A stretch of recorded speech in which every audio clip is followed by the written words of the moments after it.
If you want to hear about my top 5 designer pickups of 2021, make sure you stay tuned. How's it going, YouTube? I hope you're all doing well. My name's Grant. This is 2 + 2 = Fragrance. Welcome to the channel. If you enjoyed today's video, I'd really appreciate it if you could like, comment and subscribe to the channel if you've not already, and turn on your notifications so you'll be made aware of any future content.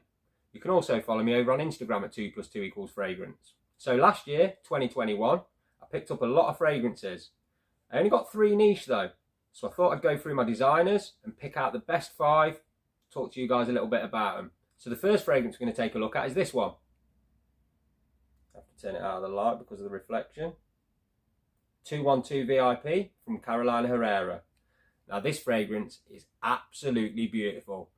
I had a 50ml bottle of it about 18 months ago that ran out, and for some reason I've not got it back in the collection, and I kept seeing it on discount sites for around about the £45 mark, so I eventually got it again for Christmas, and I realised just how much I'd missed this fragrance. Some of the notes you've got in this one are passion fruit, mint, vodka and tonka bean, and I'd say it's probably more suited for the cooler weather, although you can pretty much wear it year round due to the freshness in it. I wouldn't wear it on hot summer days, but other than that, it's pretty good year round, but I prefer wearing it in the cold weather. I've been wearing it a lot since I got it at Christmas, and it's got good performance as well. It cuts through the cold fantastic, but it's just like a fruity, boozy cocktail. That passion fruit sticks around for the life of the fragrance. The tonka's prominent, and you've constantly got that boozy feel from the vodka. I wouldn't say you can really pick out the vodka note massively. It's just got an overall boozy feel to it. It just smells like a fruity cocktail. It's an absolutely fantastic fragrance, and I'm so glad I've got this one back in the collection. So that one was 212 VIP from Herrera. Next up, we got this one. The One Grey from Dolce Gabbana. Now, some of the notes in this one are grapefruit, vetiver, cardamom and tobacco, and this is a really versatile fragrance. I've really enjoyed wearing this one. I wear it a lot for work, and as you can see, my 100ml bottle has got quite a dent in because it's gone alongside Prada Carbon really as my go-to fragrance for work. I wear it a lot because it doesn't really matter what the weather is. This one just works. It's got decent performance. It's nothing beast mode, but it gets you through a work day. But it smells amazing. I really like this take on the One DNA. It's a little bit fresher than the One EDT and EDP. You know, the grapefruit brightens it up, and that vetiver's prominent as well. It's just a really nice, fresh, all year round fragrance. It's the kind of fragrance you could use as a signature scent, and I'd highly recommend this one. I've really been enjoying it. That was the One Grey from Dolce & Gabbana. Next up, we've got a fragrance that I've wanted for a long time, and at Christmas I finally got my hands on it. Bulgari Man in Black. Now, some of the notes in this one are spices, rum, iris and tonka bean, and this is a beautiful fragrance. I was quite surprised because people compare this to Spice Bomb, and I don't really get that comparison myself. The spices in the opening, but other than that, I don't really understand why people compare this to Spice Bomb, because to my nose, it's very similar to another fragrance I love, which is Prada Luna Rossa Black. I think it's a lot closer to that fragrance than Spice Bomb, but that's just my opinion. But either way, it's a fantastic fragrance. I'm really glad to get my hands on this one. You've got them spices and the rum, and the tonka bean becomes really prominent to my nose as it dries down. It's also got tobacco and leather. I don't pick up on them so much. I mean, I've only wore it a few times because I got it at Christmas.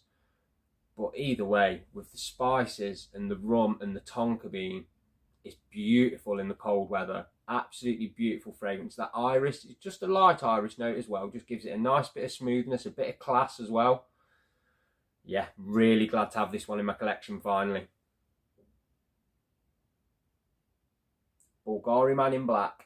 Next up, we're going with this one. John Vivatos Artisan Pure. Now, I've had this fragrance on the channel quite a bit already, and for good reason. This is an absolutely amazing fragrance for the spring and summer. Some of the notes in this one are clementine, thyme, petitgrain and musk. And yeah, when I got my hands on this one, it was a blind buy, but I got it at a good price and I'd heard so many good things about it. I didn't really think it was going to be an unsuccessful blind buy, and it wasn't. I absolutely love this fragrance. I've said before how it smells so much more expensive than it actually costs. It smells like a high-end designer, and you can pick up these 125ml bottles for like £45–50. It's citrusy, it's fresh, it's clean. It's so refreshing when it's red hot outside. It's versatile as well. You could dress this one up if you wanted to, because like I say, it does smell expensive to my nose. It's been an absolute pleasure wearing this.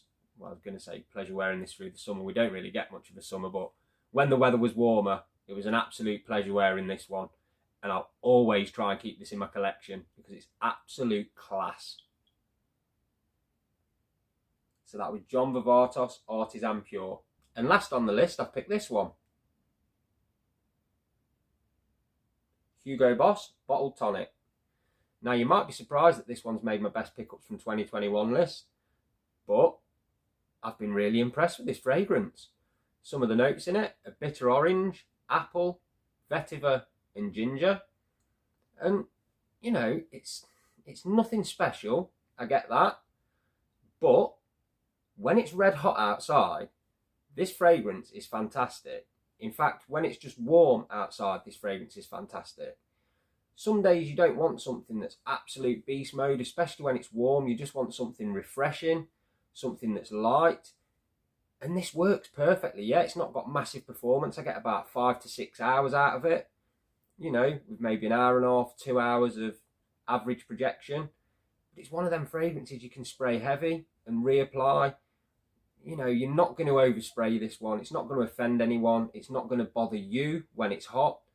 It's just a refreshing, clean fragrance. And to be honest, you could wear this year round because it's got a soapy feel on my skin. It just smells clean. It's one of them fragrances that if you just want to smell fresh and clean, it works perfect.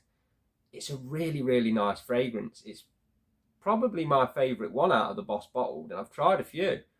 Like I say, it's nothing special, but if you want to just smell fresh and clean, it works fantastically. I'd highly recommend trying this one because I picked this up for like £29 for 100ml, and as long as I can get it round about that price, I'll probably buy another bottle of it at some point.